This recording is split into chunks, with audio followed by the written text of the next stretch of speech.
नमस्ते। कल्पना कीजिए कि आपका भाई या बहन किसी हॉस्टल, अपार्टमेंट या पीजी में है। अचानक रात को उनका फोन आता है और वो कहते हैं, बहन, मुझे भूत दिख रहा है। मेरे साथ ऐसा क्यों हो रहा है? मुझे समझ नहीं आ रहा, लेकिन पिछले एक हफ्ते से मुझे अपने कमरे में भूत दिख रहे हैं। उस समय आपका क्या रिएक्शन होगा? आप सोचेंगे, भाई, क्या मजाक कर रहा है? ऐसी बातें तो होती नहीं। लेकिन हॉस्टल, पीजी और अपार्टमेंट के बारे में हमेशा से ही हमने सुना है कि वो प्रेतवाधित होते हैं। ऐसा इसलिए क्योंकि यहाँ आत्महत्या का अनुपात बहुत ज्यादा रहता है। यानी छात्र तनाव में आकर कभी कभी ऐसा कुछ कर लेते हैं, जिसकी वजह से उनकी आत्माएं वहीं कैद रह जाती हैं। आज की पूरी वास्तविक घटना इसी पर आधारित है। यह आज की सबसे भयानक घटनाओं में से एक होने वाली है, इसलिए अपनी कुर्सी की पेटी थोड़ी कस लीजिए। अब हम शुरू करने वाले हैं। आज की पूरी वास्तविक घटना हमें सोनल ने बताई है, जो झारखंड की रहने वाली है। परिवार में सिर्फ 3 लोग थे, सोनल, उनके मम्मी पापा। पापा सीबीएसई विभाग में कार्यरत थे। यह पूरी घटना उनके साथ 2019 में हुई, जब उन्होंने 12वीं अच्छे अंकों से उत्तीर्ण करने के बाद नीट की तैयारी के लिए रांची के एक हॉस्टल में प्रवेश लिया। हॉस्टल में जाने के बाद जिस कोचिंग सेंटर में उन्होंने दाखिला लिया, वहां वे एक नई उम्मीद और नई आशा के साथ पहुंची। जब भी कोई व्यक्ति किसी नई जगह जाता है, तो उसके दिमाग में सबसे पहली चीज आती है एक अच्छा दोस्त, एक स्वस्थ प्रतिस्पर्धा और एक अच्छा वातावरण। इसी तरह सोनल को एक लड़की मिली, जिसका नाम बबली था। बबली धनबाद की रहने वाली थी। वह अलग हॉस्टल में रहती थी, लेकिन दोनों एक ही कोचिंग सेंटर में पढ़ने आती थी। धीरे धीरे 10 से 12 दिन, फिर 15 रातें और 1 महीना बीत गया, और वे दोनों एक बहुत अच्छी प्रतिस्पर्धा में आ गईं। धीरे धीरे उनकी दोस्ती बहुत गहरी हो गई। दूसरे हॉस्टल की लड़कियां उन्हें देखकर यही कहती थी, यार, तुम दोनों को देखकर तो ऐसा लगता है जैसे 2 बिछड़ी बहनें मिल गई हों। उनकी प्रतिस्पर्धा इतनी सशक्त होती थी कि सभी शिक्षक उनकी प्रशंसा करते थे। बबली शुरुआत में बहुत अच्छे अंक लाती थी, जिससे सोनल को कहीं न कहीं प्रेरणा मिलती थी, और सोनल कहती भी थी, बहन, तुझे ऐसा कौन सा रहस्य मिल गया, जिससे तू इतने अच्छे अंक ला रही है? कुछ समय बाद ऐसा हुआ, जब बबली थोड़ी कमजोर पड़ी, तो अचानक सोनल ने उसे पीछे छोड़ दिया, और फिर बबली कहती थी, अब वो रहस्य तुझे भी तो मिल गया, अब तू भी तो इतने अच्छे अंक ला रही है। एक दिन सोनल अपने हॉस्टल में बैठकर पढ़ रही थी, तो अचानक बबली का फोन आता है और बबली फोन पर कहती है, देख बहन, मेरी हॉस्टल की वार्डन से बहुत ज्यादा लड़ाई हो गई है। तो कोशिश कर, मैं या तो घर चली जाऊंगी, या फिर मुझे अपने हॉस्टल में तू कोई कमरा दिलवा दे। सोनल के लिए यह सबसे अच्छा क्षण था, क्योंकि उसकी रूममेट ने 1 हफ्ते पहले ही कमरा छोड़ दिया था, और अब सोनल अकेली रह रही थी। उसने इस बारे में कभी सोचा ही नहीं था कि बबली को इस तरह अपने कमरे में बुलाया जा सकता है। लेकिन जब बबली का फोन आया, तो सोनल रह नहीं पाई। उन्होंने अपनी वार्डन से बात की कि मेरी एक दोस्त है और मैं उसके साथ डबल शेयरिंग में रहना चाहती हूँ, और वह भी आना चाहती है। हॉस्टल वार्डन सोनल के बगल वाले कमरे में रहती थी। उन्होंने हाथ फैलाकर बबली का स्वागत किया, और बबली अपने आप को सोनल के बिल्कुल अगले बिस्तर पर स्थानांतरित कर लेती है। उनके अंक इसी तरह आते थे, कभी सोनल के ज्यादा आते थे, कभी बबली के ज्यादा आते थे। लेकिन एक समय ऐसा आया, जब बबली की आर्थिक स्थिति बहुत ज्यादा बिगड़ गई। वित्तीय स्थिति बिगड़ने लगी और वह ठीक से कोचिंग नहीं जा पा रही थी। तब सोनल ने पूरी तरह से बबली की जिम्मेदारी संभाल ली। यह सब होने के बाद बबली के मन में थोड़ी हीन भावना आने लगी। एक ईर्ष्या का भाव होता है, जहां एक लड़की बहुत अच्छा प्रदर्शन कर रही है और अचानक वह देखती है कि उसके बगल में रहने वाली लड़की की तारीफ हो रही है और उसकी नहीं। यह प्रतिस्पर्धा इस लड़ाई को कहां तक ले जाने वाली थी?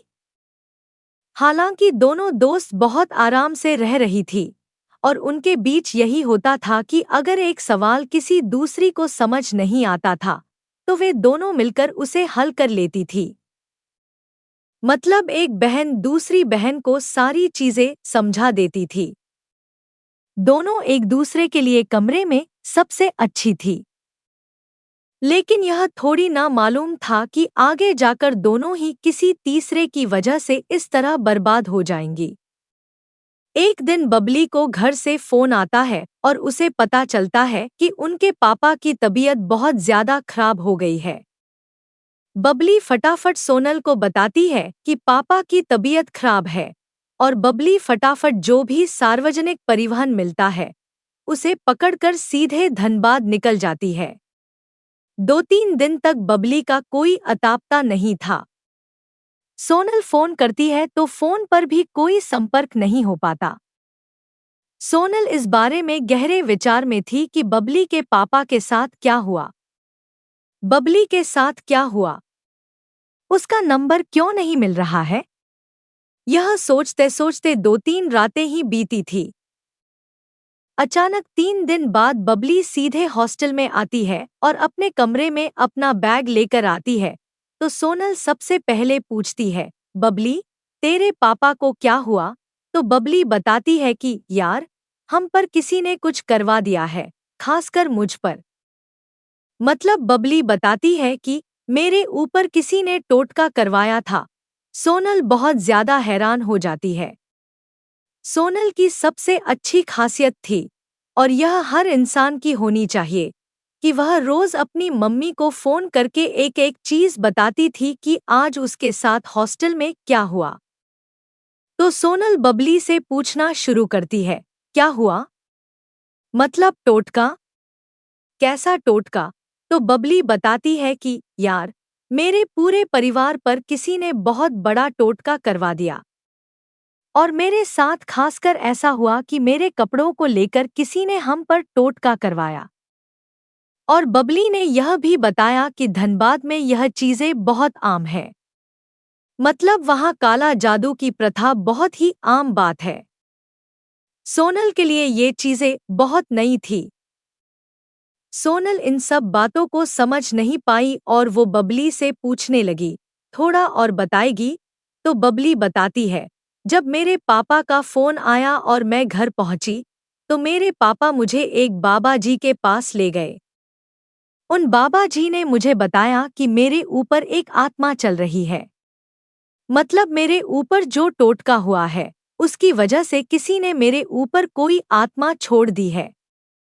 कोई आत्मा है, जो कि स्त्री आत्मा है, जो मेरे अंग कम करवा रही है, मेरी सेहत और संपत्ति में बहुत दिक्कत डाल रही है। अब यह सुनने के बाद एकदम से सोनल को लगता है, यार, इसी वजह से इसके अंग कम तो नहीं आ रहे। लेकिन फिर सोनल को लगता है, यार, मेरी मेहनत में कमी थोड़ी न है, यह तो इसकी परफॉर्मेंस की वजह से भी तो हो सकता है। फिर बबली की इन सब बातों को सोनल थोड़ा सा नजरअंदाज करती है, लेकिन सोनल को यह सब कुछ सुनने के बाद थोड़ा तो डर लगने लगता है कि अगर बगल में बैठी बबली के अंदर कोई प्रेत बाधा हुई या कोई आत्मा हुई, जो कि वो बता रही है कि बाबा ने बताया है कि स्त्री आत्मा इसके साथ चलती है, तो कहीं सोनल को इन सब चीजों से दिक्कत तो नहीं होगी। सोनल फिर भी शांत रहती है और वह पूछती है कि बाबा ने और क्या बताया। तो इधर से बबली बताती है कि देख, बाबा ने मुझे भभूत दी है और बोला है कि इसे पानी में घोलकर पीते रहना, और एक मंत्र भी दिया है। यह मंत्र मुझे बार बार बोलना है जब भी मुझे डर लगेगा। और बाबा ने बोला कि एक काम करना, अगर तुम्हें ऐसा लगे ना तुम्हारे आसपास कहीं भी कुछ दिक्कत हो रही है, तो तुम भभूत वहां छिड़क देना और इस मंत्र का जितना ज्यादा हो सके उच्चारण करना, तो सब कुछ ठीक हो जाएगा। अब यहाँ से चीजें जो हैं वो बहुत अलग हो जाती हैं, क्योंकि ऐसे समय पर सोनल अपनी पढ़ाई पर ध्यान देती है और बबली अपनी चीजों पर ध्यान देती है, क्योंकि बबली ने यह चीज साबित कर दी कि मेरे ऊपर पहले से ही कोई न कोई प्रेतबाधा चल रही है। तो सोनल बहुत ज्यादा सतर्क हो गई थी इस चीज को लेकर कि मुझे थोड़ा दूरी बनानी पड़ेगी कि मेरे ऊपर कोई प्रेतबाधा या कोई आत्मा हमला न कर दे। जब से बबली हॉस्टल में वापस आई थी, हालात बहुत अजीब हो गए थे। अब सोनल को डर लगने लगा था। ऐसा लगता था कि रात को कमरे में कोई भटक रहा है यार, कोई तो है। और इस दौरान जो सबसे ज्यादा चीजें होती थी, सोनल के बाल बहुत टूटते थे। बालों का झड़ना बहुत ज्यादा हो गया था और सोनल को ऐसा लगता था कि यार, इसके पीछे कोई तो समस्या है। धीरे धीरे सोनल ने क्या करा, बबली से दूरी बनाए रखी और वो कोचिंग सेंटर से देर से आने लगी। अब जब वो देर से आती थी तो शाम को जो पीजी में खाना मिलता था वो ठीक से नहीं खा पाती थी। तो कितनी बार ऐसा होता था कि बबली उनका खाना बचाकर कमरे में प्लेट में ले आती थी। कितनी बार ऐसा होता था कि ये दोनों मिलते थे कोचिंग सेंटर में, लेकिन अलग अलग बैठकर पढ़ते थे। तो सारे शिक्षक और सारे जितने भी दोस्त थे वो इस चीज को देखते थे कि अचानक से हुआ क्या है इनमें, अचानक से इतना अलगाव कैसे हो गया। लेकिन यह बात सोनल ने सिर्फ अपनी मम्मी को ही बताई थी कि मम्मी, ऐसे ऐसे बबली अपने घर से आई है और किसी बाबा ने बताया है कि बबली के अंदर प्रेतबाधा है, कोई आत्मा उसके साथ चलती है और वह अपने साथ भभूत भी लेकर आई है और वह कह रही थी उसके पास एक मंत्र भी है। तो यहाँ पर सोनल की मम्मी ने कहा, देख बेटा, ऐसा है, मुझे पता है कि तू पूजा पाठ तो करती नहीं है, लेकिन गलती से भी किसी की दी हुई चीज मत खा लेना। एक माँ ने वही काम किया जो सबसे पहले उनके दिमाग में आता है। लेकिन एक चीज को जरा समझिए कि अगर बबली के साथ दिक्कत थी और बबली अपने साथ एक भभूत लेकर आई थी जो सुरक्षा के लिए थी, तो सोनल का खाना उसे जरूरी क्यों नहीं लगा या सोनल ने उस चीज को क्यों नहीं लिया। मुश्किल से 1.5 हफ्ता ही बीता था। वह रातें बहुत अजीब होती चली गईं, जहां सोनल और बबली एक ही कमरे में हुआ करती थी।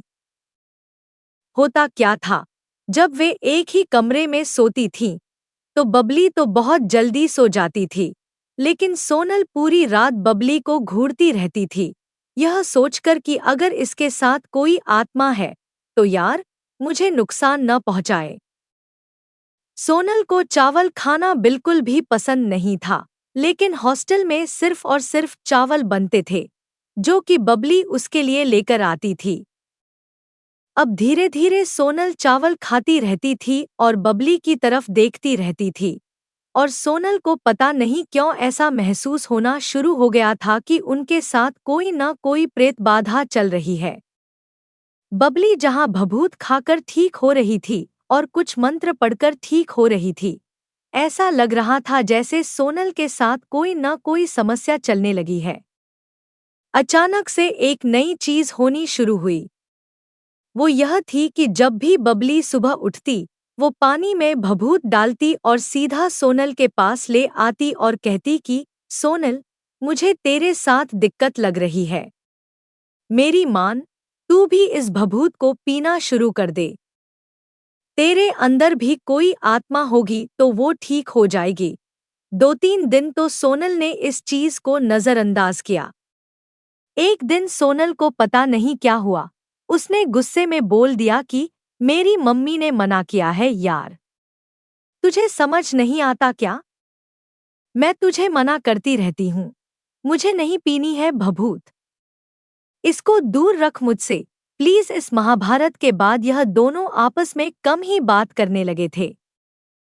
सोनल के साथ अजीबोगरीब हरकतें रात को होनी शुरू हुई। जैसे ही रात के 12 बजते थे, जब भी वह पलटकर देखती, उसे पता चलता सोनल को कि बबली तो सो गई है, लेकिन कमरे में अजीब सी आवाजें आनी शुरू हो गई थी। फिर अचानक से सोनल की आंखें भारी हो जाती और सोनल सो जाती। 1.5 हफ्ते तक यही चलता रहा। हॉस्टल में सब कुछ बहुत सामान्य तरीके से चल रहा था। अचानक से सोनल 1.5 हफ्ते बाद यह देखती है कि सारी लड़कियां उसे ही देख रही हैं। जब भी वह खाने के लिए मेस में या फिर कोचिंग सेंटर जाती, तो सोनल देखती कि सारी लड़कियां मुझे ही देखकर अजीब अजीब तरीके से बात क्यों कर रही हैं। तो सोनल फटाफट से जाती है और जो वहां पे 2-3 लड़कियां बात कर रही थी, उनसे पूछती है कि यार, तुम क्या बात कर रहे हो। वो लड़कियां कहती हैं कि सोनल, तुम्हें पता है, तुम पिछले 1-1.5 हफ्ते से रात को पूरे हॉस्टल में चिल्लाती घूमती हो। तुम सामान फेंकती हो, तुम्हारे कमरे से चिल्लाने की आवाजें आती हैं। पता है, तुम उठती हो, हॉस्टल वार्डन जो तुम्हारे बगल में रहती है, उनके दरवाजे को पीटने लगती हो और कहती हो, दरवाजा खोलो, मुझे जाना है, नीचे वाला दरवाजा खोलो, मुझे जाना है, मेरे कमरे में कौन घूम रहा है, तुम्हें पता है, सोनल, सब तुमसे डरकर रहते हैं। 1-1.5 हफ्ता हो गया है जब से तुम ये रात को हरकतें कर रही हो। सोनल ने जब ये सारी चीजें सुनी, तो उनके पैरों तले जमीन खिसक गई थी, क्योंकि उन्हें कुछ याद ही नहीं था। वो भागी भागी जाती है कमरे में और बबली को मिलती है और बबली से पूछती है कि बबली, क्या मैं सही में ऐसा कुछ कर रही हूँ? और बबली कहती है, इसीलिए तो मैं तेरे को भभूत दे रही थी कि तुझे पता भी नहीं है, तेरे अंदर कोई प्रेत बाधा है। मैं तेरा बुरा नहीं चाहती यार, तुझे वो भभूत पी लेनी चाहिए। सोनल एकदम से इधर-उधर देखती है और शीशे की तरफ देखती है, तो वह देखती है कि उनके चेहरे पर निशान था, ऐसा निशान जैसे कल रात को खींचकर किसी ने चांटा मारा हो। अपनी शरीर की तरफ देखती है, हाथ पैरों पर खरोंचों के निशान थे। 1-1.5 हफ्ते में ऐसा क्या हुआ था सोनल के साथ, जिसकी वजह से इतना सब कुछ हो रहा था। इन सब चीजों के बाद भी सोनल खुद को समझाती है कि मैं किसी की बातों में नहीं आऊंगी। हो सकता है कि सब कुछ झूठ ही बोल रहे हों, या कहीं मैं ही स्प्लिट पर्सनालिटी डिसऑर्डर का शिकार तो नहीं बन गई हूं। सोनल को ऐसा लगता है कि यार, मैं रात को कोई और कैसे बन सकती हूं। वह बबली से बार बार पूछती है कि यार, और बताना क्या हुआ, कुछ और भी दिखता है क्या? तो बबली बताती है कि तूने कभी देखा है, तू जब भी सुबह उठती है, तुझे ऐसा नहीं लगता तुझे चक्कर आ रहे हैं, मतलब तू स्थिर नहीं है, तेरे सर में दर्द हो रहा है। क्योंकि जब भी सोनल सुबह उठा करती थी, वह सर पकड़कर बैठी रहती थी। सोनल को अचानक से याद आता है कि यार, मैं बहुत ज्यादा भारी महसूस करती हूँ। यह बात तो सच है। यह पढ़ने की वजह से भी तो हो सकता है, मतलब ऐसा थोड़ी ना है कि प्रेत बाधा ही जरूरी है। बबली ने बताया कि तुझे पता है, जैसे ही रात को 12:30 बजते हैं ना, मैं खुद डर जाती हूँ। तू उठती है, चिल्लाने लगती है, सारे कमरे का सामान फेंक देती है। उसके बाद तू दरवाजा खोलकर सीधा वार्डन के कमरे के सामने जाती है और कहती है कि दरवाजा खोलो, मुझे बाहर जाना है, सारी हॉस्टल की लड़कियां तुझसे डरने लगी हैं। पता है, यह सब सुनने के बाद सोनल बहुत टूट चुकी थी। सोनल को कोई अंदाजा नहीं था कि यह सब कुछ 1-1.5 हफ्ते के अंदर अंदर ही सब कुछ हुआ है। सोनल जो भी चीजें कर रही थी, उसे बिल्कुल भी याद नहीं था। सबसे बड़ी दिक्कत तो यह थी, सोनल उस दिन अपने आप को समझाती है कि मैं खुद को नियंत्रित रखूंगी, मैं देखती हूँ रात को क्या होगा।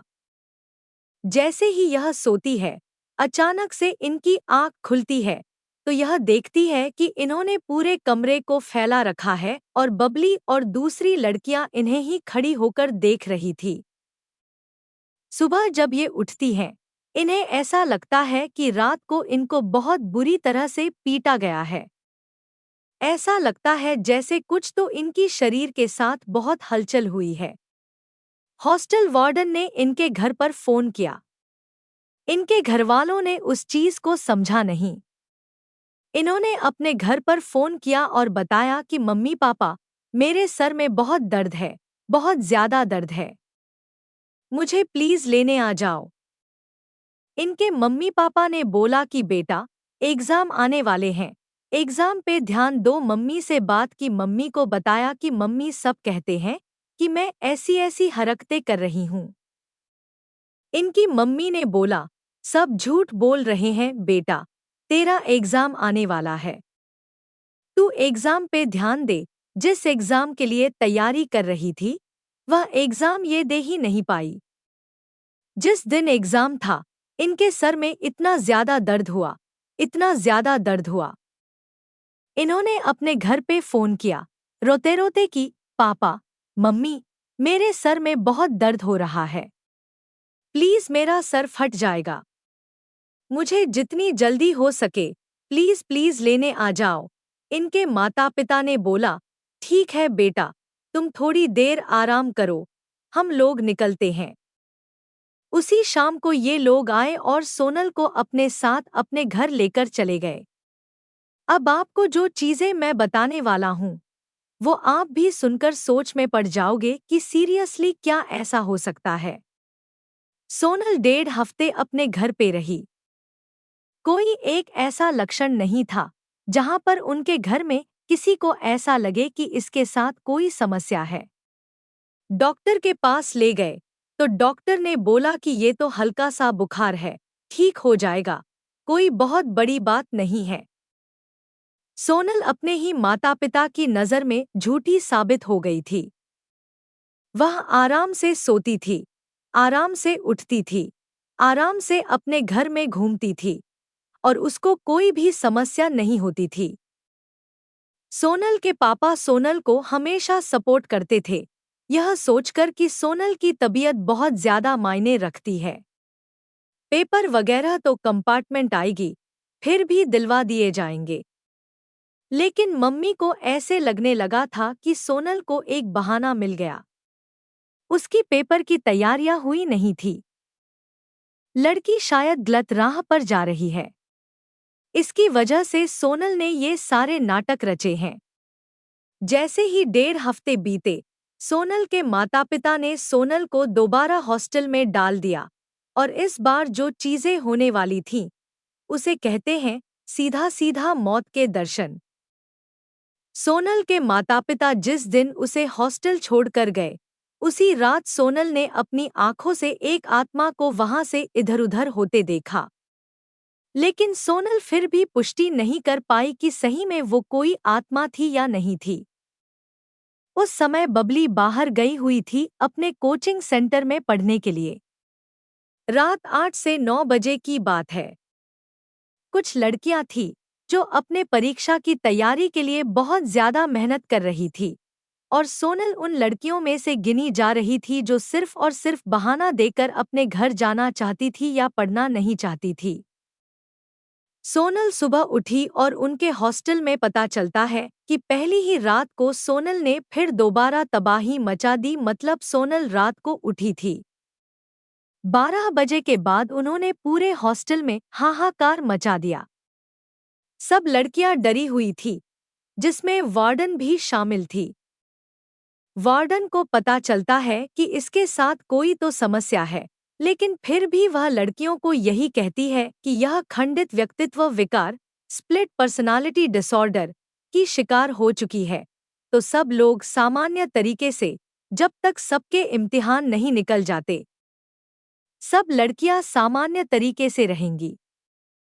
सबने इस तरीके से सोचना शुरू कर दिया कि सोनल पागल हो चुकी है।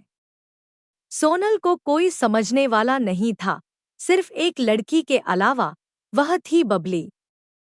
हुआ क्या?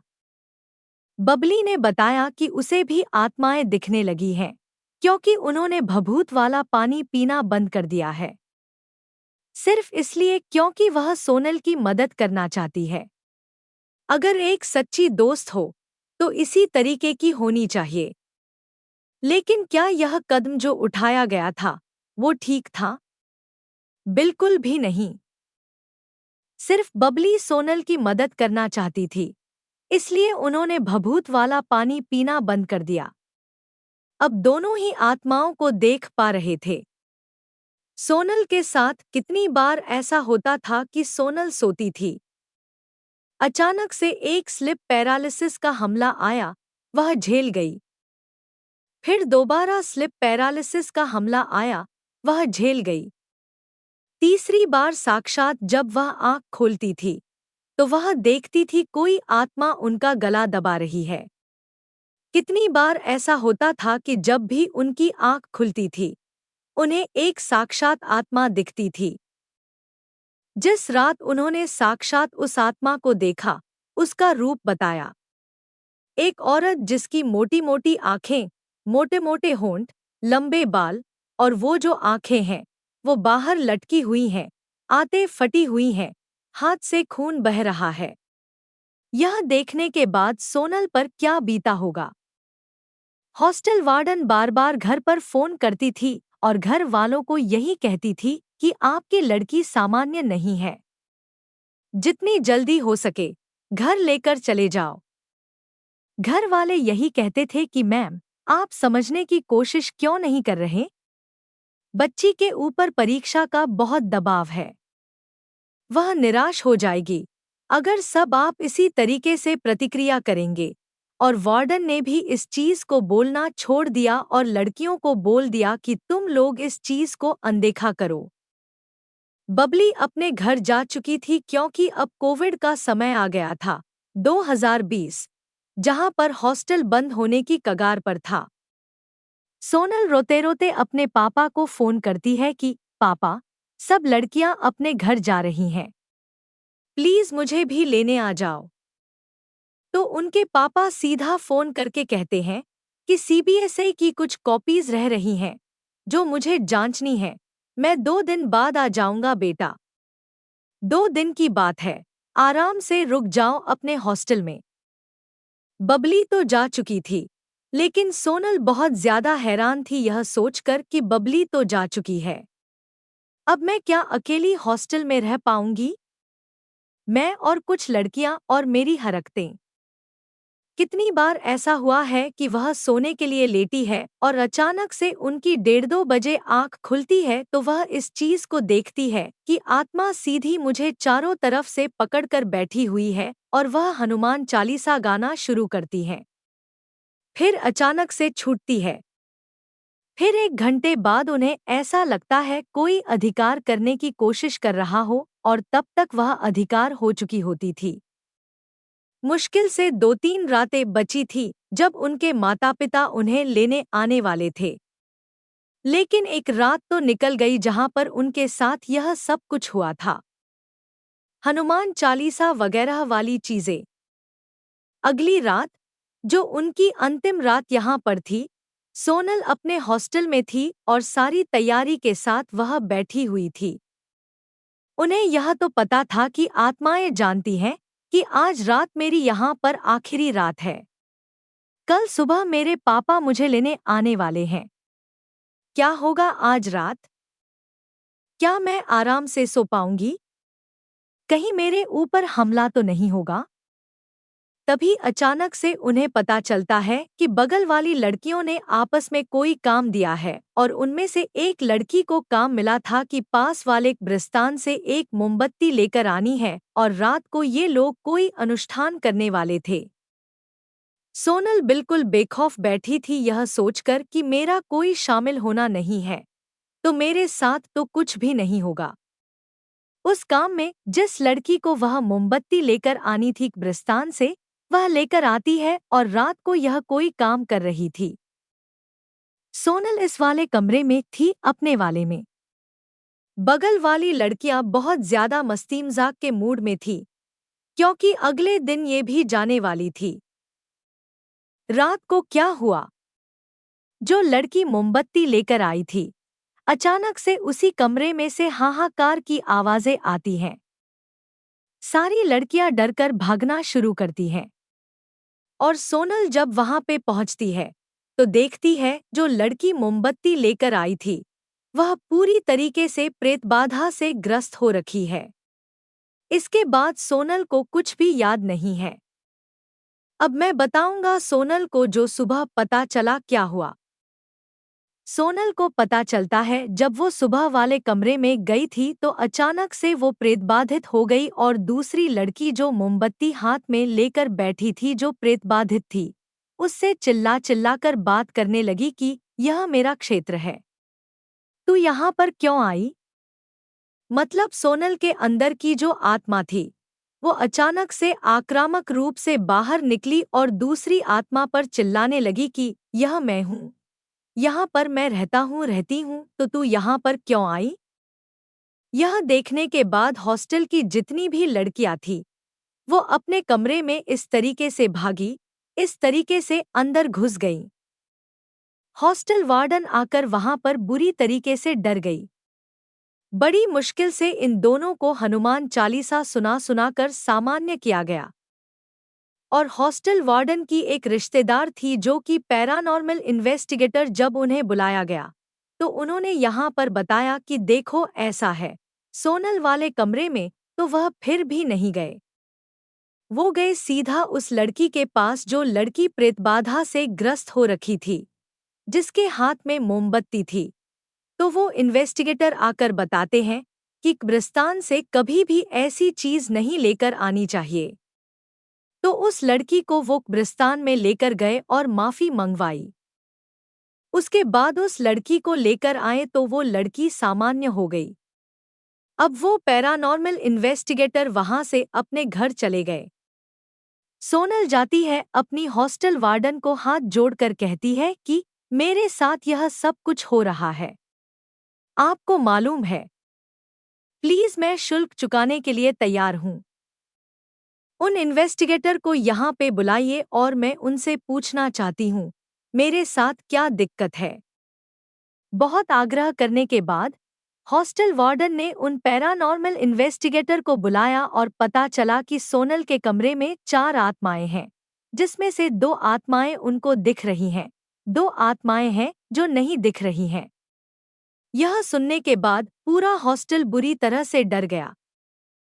सिर्फ सुकून इस बात का था कि 1-2 दिन के अंदर जो लड़कियां हैं वो सब अपने घर जाने वाली थी, और ऐसा ही हुआ। सारी लड़कियां अपने घर चली गईं और सोनल को उनके पापा घर लेकर वापस आ गए। सोनल ने अपने माता पिता को सब कुछ बताया कि ऐसे ऐसे हॉस्टल में हो रहा था जहां मेरे साथ लगातार अलौकिक चीजें हो रही थी। लेकिन घरवालों ने बिल्कुल भी इस चीज को स्वीकार नहीं किया। घरवालों का यह मानना था कि जब तक हम अपनी आंखों से ये चीजें नहीं देख लेंगे हम इन सब चीजों पर विश्वास नहीं करने वाले। लेकिन यहाँ से वो सारी सीमाएं खत्म हो जाती हैं, जहाँ पर एक बच्चे पर भरोसा करना एक आम इंसान को बहुत ज्यादा मजबूर कर देता है। कोविड के दौरान सोनल के पापा उन्हें घर लेकर आ जाते हैं और 1-1.5 हफ्ते तो बिल्कुल सब कुछ सही रहता है, जहाँ पर उनके घर वाले बार बार उन्हें समझाते रहते हैं कि देखा, तुम्हारे अंदर कोई भी दिक्कत नहीं है, तुम खंडित व्यक्तित्व हो गई थी हॉस्टल में रहकर और तुम दबाव में आकर ऐसी चीजें करती थी। 1.5 हफ्ते बाद सोनल ने अपने घर पे अपना असली रूप दिखाना शुरू किया, जहां पर जिस रात वह सो रही थी अचानक से उन्होंने अपने घर में बुरी तरीके से तबाही मचा दी। रात को वह उठी, उन्होंने रसोई के सारे बर्तन तोड़ दिए और उनके मुंह से 3-3 4-4 आवाजें आ रही थी, जहां वो आवाज बदलकर यही कह रही थी कि मैं इसे लेकर जाऊंगी, मैं इसे नहीं छोड़ूंगी, तुम मुझे इससे अलग नहीं कर सकते। जब घर में ये सारी चीजें होने लगी तो घर वाले बुरी तरह से डर गए। 1 रात संभाला गया, 2 रात संभाला गया, 3 रात। कोविड की एक ऐसी स्थिति जहां पर मरीजों को कोई नहीं पूछ रहा था, तो जिनके साथ अलौकिक चीजें हो रही हैं उनको कौन पूछेगा।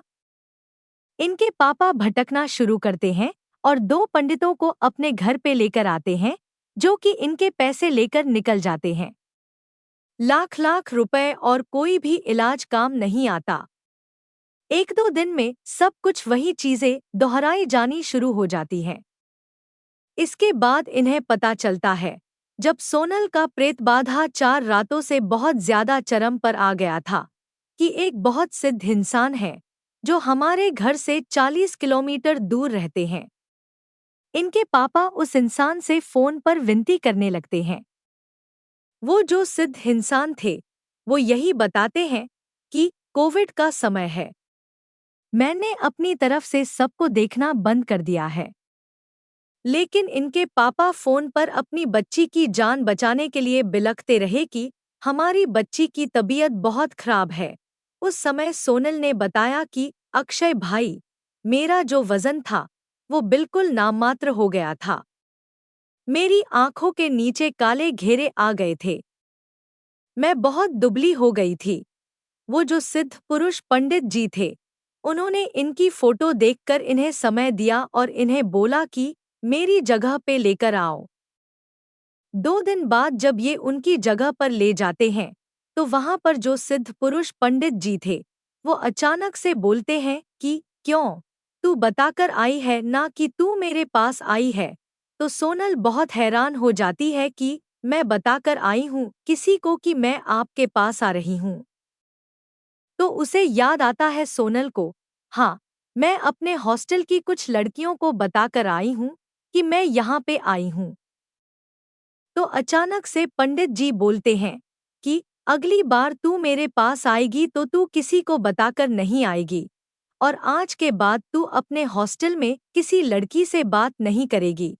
सोनल बहुत ज्यादा हैरान थी इस चीज को सुनने के बाद कि मैं अपने हॉस्टल में किसी से बात न करूं।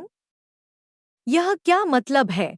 सिद्ध पुरुष पंडित जी सिर्फ इतना कहते कि अगर आपकी लड़की को आपको बचाना है तो जितने भी लोग इसके संपर्क में हैं उसे दूर कर दो। लेकिन ऐसा कैसे हो सकता है कि बबली से कोई बात छुप जाए, क्योंकि बबली तो रोज फोन कर रही थी और बबली ही इकलौती वो लड़की थी जो किसी भी हद तक जा रही थी सोनल को बचाने के लिए। लेकिन फिर भी पंडित जी की बात को तो मानना ही था। जिस दिन सोनल पंडित जी के पास से वापस आती है वहां से एक धागा ले आती है। धागा हाथ पर बांधा जाता है। जैसे ही यह घर पहुंचती है देखती है कि बबली का फोन आ रखा था। बबली फोन पर पूछने लगती है कि क्या हुआ, तू पंडित जी के पास गई थी, सब ठीक तो रहा? तो यहाँ से सोनल बताती है कि यार, मुझे खंडित व्यक्तित्व हो गया है, पता है। मेरे ऊपर कोई प्रेत बाधा नहीं है, कोई भूत प्रेत नहीं है। पंडित जी ने बोला कि मैं फालतू में परेशान हो रही हूँ, तो मेरा इलाज अब डॉक्टर से चलेगा। और इस तरीके से बोलते बोलते उन्होंने इस तरीके से बोलना शुरू करा, अरे सुन सुन, तेरी आवाज नहीं आ रही बबली, मैं कॉल करती हूँ तेरे कोडोट, और फोन को बंद कर दिया। 1 हफ्ते बाद का समय मिला था। यह 1 हफ्ता वो था सोनल की जिंदगी में जहां पर वो सुकून से सो पाई थी। बार बार उन्हें निद्रा लकवा तो होता था। बार बार उन्हें ऐसा तो लगता था कि कोई आसपास है। बार बार उनके पैर तो खींचते थे, लेकिन 1 हफ्ते बाद जब वो गई तो उनके घरवालों को समय दिया गया था और बहुत सारी सामग्री का इंतजाम करने को बोला गया था। जब ये पहुंचती हैं सिद्ध पुरुष पंडित जी के पास तो उन्होंने एक बहुत बड़ा घेरा बना रखा था और घेरे में बैठाते ही सोनल ने बताया, आप यकीन करो, मुझे आवाज ही नहीं आई कि बाहर क्या बात हो रही है। घेरे में बैठते ही मेरे पापा को क्या बोला मुझे नहीं पता, लेकिन जैसे ही वहां पर पूजा का आयोजन शुरू हुआ मैं अचानक से बेहोश हो गई। उसके बाद मेरे पापा ने मुझे बताया कि मैं वहां पर पूरी तरीके से नाच रही थी। मेरे अंदर आत्माएं आ रखी थी लगातार, जो बार बार पंडित जी को बोल रही थी, तू हमें इससे कभी अलग नहीं कर पाएगा, हम इसे लेकर जाएंगे। कभी स्त्री की आत्मा आती है कि मैं इसे लेकर जाऊंगी, तू नहीं बचा पाएगा। कभी बच्चे की आत्मा, मैं लेकर जाऊंगा, मैं लेकर जाऊंगा। इस तरीके से लगातार जो प्रेत बाधा हो रही थी। इनके पापा ने बताया सोनल के कि बेटा, तूने 4 बार तो हमें चकमा देने की कोशिश करी कि पापा, मुझे बहुत दर्द हो रहा है। पापा, मुझे निकाल लो इस घेरे के बाहर। सोनल ने अपनी पूरी कोशिश कर ली। 8 से 9 घंटे तक वह बुरी तरीके से प्रेतबाधा से ग्रस्त रही। वह उस घेरे से बाहर नहीं आ पाई। सिद्ध पुरुष पंडित जी जो थे, उन्होंने लगातार पूजा की। 11 से 12 घंटे बाद उनके सामने जो सच निकला, जब सोनल बिल्कुल एक ऐसे स्तर पर आ गई थी जहां उनकी शरीर बिल्कुल टूट चुकी थी और अपने होश में वापस आती है, तो पता चलता है कि यह एक इंसान था जिसने यह सब कुछ किया था, और वह और कोई नहीं थी, वो थी बबली। बबली अपने घर पे गई थी और वहां से काले जादू का सारा सामान लेकर आई थी, और जो बाल झड़ते थे सोनल को, वह बालों के जितने भी बाल थे, वह सब कुछ वह धनबाद में लेकर गई थी। वहां पर काला जादू करवा कर लाई। ऊपर से भभूत उसके खाने में मिलाकर दी जाती थी। वो भभूत नहीं था जिससे बबली बची रहती थी। वो भभूत था जिससे सोनल को प्रेतबाधित किया गया था। चावल में मिलाकर सारी चीजें दी गई थी। इसके बाद सोनल को जब सारी चीजें पता चली तो सोनल सब कुछ जोड़ पाई कि बबली को आत्माएं कैसे दिखती थीं, क्योंकि बबली ने ही तो आत्माओं को छोड़ा था।